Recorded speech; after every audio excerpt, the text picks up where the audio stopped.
morning everyone, Tractorman 44 here. We're fighting a little bit of weather. It's kind of turned a little bit chilly. We don't mind the cold so much, but the doggone rain. It's a little chilly. It's probably about 32, 33 degrees Fahrenheit. It's not bad except for the doggone wind. One point I want to bring up to you. If you look, you see I got plywood and I got plastic hung all over the place. For those of you that use MIG welders inside a shop, just count your blessings, because obviously inside a shop you got a controlled environment. You don't have excessive winds. But when you get outside like we are out here and we have gusts of wind, it just blows that protective cone of shielding gas away from your arc. It just makes the joint really, really bad. So that's what we have to do when we're working out here with this particular type of a welder. But it's no big deal. Just do what you got to do. Obviously, since I'm talking, you can tell I got my son underneath there doing all the hard stuff. That's pretty typical. My son-in-law knows the abuse, and well, my son knows quite well too. But usually when it gets real tough, I just let them young boys get in there and do all that crawling around, you know what I mean?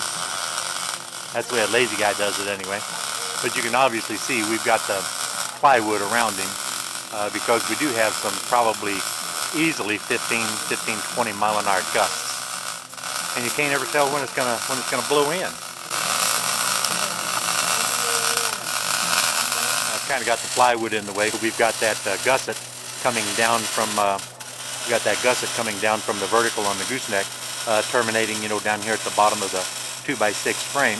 And then we put this gusset, which encompasses that 6x6 that the hydraulic cylinder mounts on, are incorporated into the framework by means of this entire gusset right here. And this.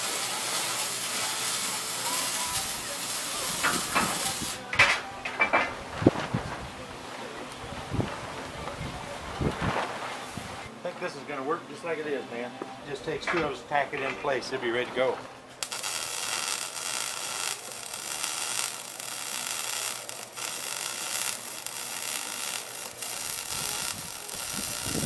There's that wind picking up again.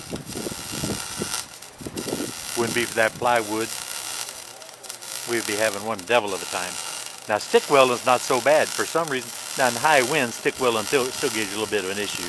But it's got to be a pretty strong wind to blow that shielding cone away from a arc welding rod. Not so with this argon CO2 mix. So at least from this angle, you're getting a little bit of an overview from the gooseneck. The rebuilt gooseneck my brother and I did a couple of years ago, all the way down through the new gussets and everything to the tail end of the new frame.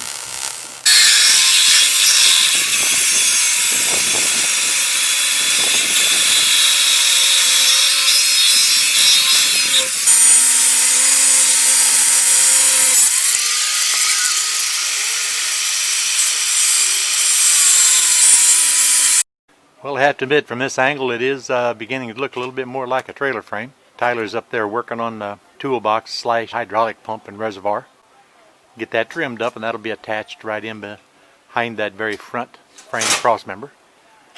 We got all the gussets and everything in today, both sides. It's just looking good. And you know what? This is Tractorman 44, and I'm out of here, except for a quick shout out to an old buddy. Davy Joe in Pennsylvania. He was lamenting the fact that he kind of seemed to think that there might be a little bit of grinding dust, around on the ground. So in his honor, along with a cup of Davy Joe coffee, I picked up a couple things for him. So here we go, Davy Joe. Hopefully you can see that. All I gotta do is figure out where to send it to. So anyway, Davy Joe, there's your few pieces of metal whiskers laying on the ground.